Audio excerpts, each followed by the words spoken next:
Sergey Koposov. I am currently a reader in observational astronomy in the university, working in the Institute for Astronomy.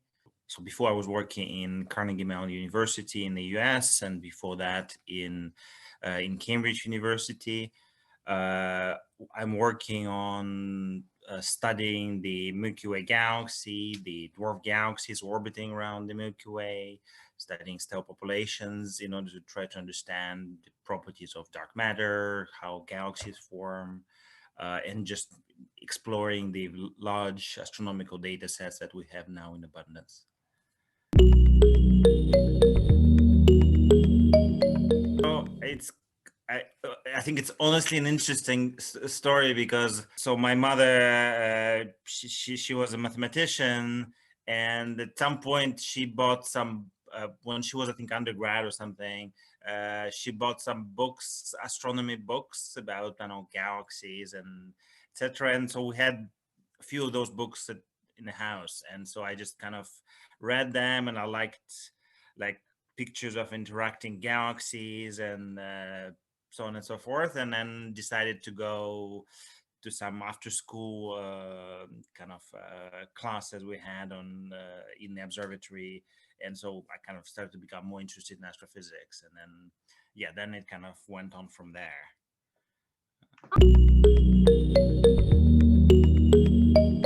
So I think I'm probably interested in many sciences.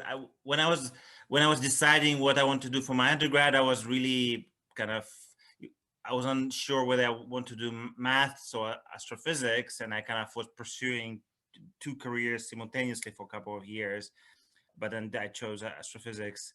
But I think now I'm interested in things like geology. I don't know, I'm interested in various computer related things. I don't know. I think it's just kind of fun to learn something new, and since I'm open-minded about learning from different sciences now. So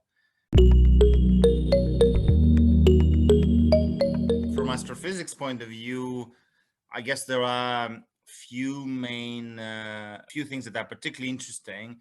One is there are several spectroscopic surveys that are starting. So those surveys gonna measure spectra of millions of stars, and we're gonna measure the velocities and the chemical abundances of millions of stars spread across the galaxy, and that will allow us to really get much better handle on Milky Way structure, the motions of stars in the Milky Way, etc. And I'm involved in a couple of those surveys, so that's one thing that I think is quite exciting. And there are also a couple other projects that are very exciting. One is the Gaia satellite that is orbiting, that was launched back in 2012, and it's producing positions and motions of a couple of billions of stars. And I know the new data set from the satellite is expected to come on the 2nd of December, and many people, including myself, are quite excited in exploiting this data.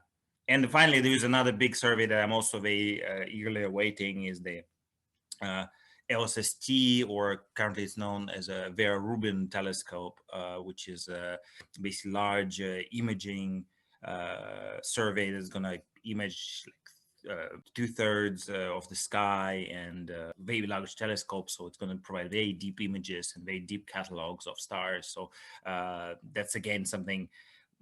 It's hard to predict what we'll learn from there, but I'm sure there'll be new exciting discoveries and something we cannot yet predict.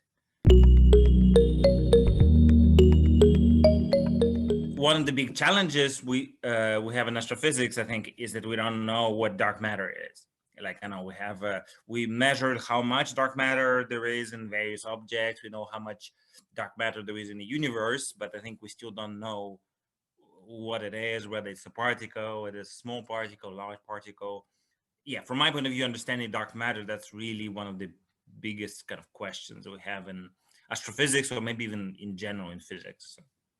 I always find that the way, say, I'm doing science a little bit, I guess maybe different to the kind of many people are pursuing science, that I think there are people who like maybe have like one big question in mind, and then they kind of pursue it, takes every small step towards answering that question, which I think is, I know, really brilliant way of achieving something. But in the same time, like, I know I personally feel that I'm a bit I have a different path, that I get excited when I see different data. I'm excited just exploring those various data sets. And over time, I think many of my like big results or results that I had turned out to be discovery of something new here, something new there. So I kind of feel that I'm kind of a bit just going and exploring, and there's new data set, and that opens a new window, and I go and I spend some time, explore it, and then, I don't know, hopefully something interesting pan out of there. I think, yeah, I hope there's value in what I'm doing. So, and it's certainly exciting, and it's nice to be working on something that is kind of, nobody else had ever looked at this, or you are the first person who, I don't know, seen this object, or looked at the distribution of this kind of object. So it's certainly very exciting. I think my advice would be to find something that kind of what really interests you, what you really enjoy doing, rather than what you kind of supposed to do or whatever. Like, and that's not always easy, because I know there is maybe kind of some standard path that you're gonna do this or do that, but yeah, it's important to find something that brings you joy, and you ideally want to do that. And then again, may not be immediately obvious what exactly kind of makes you happy when you do something. And so I think that's one suggestion I can make. I'm sure there are other advice, but that's the first one that comes to my mind. I don't know, trying to figure it out, what you enjoy doing, and so that may be even not obvious, I think. Yeah. Thank you. Bye bye.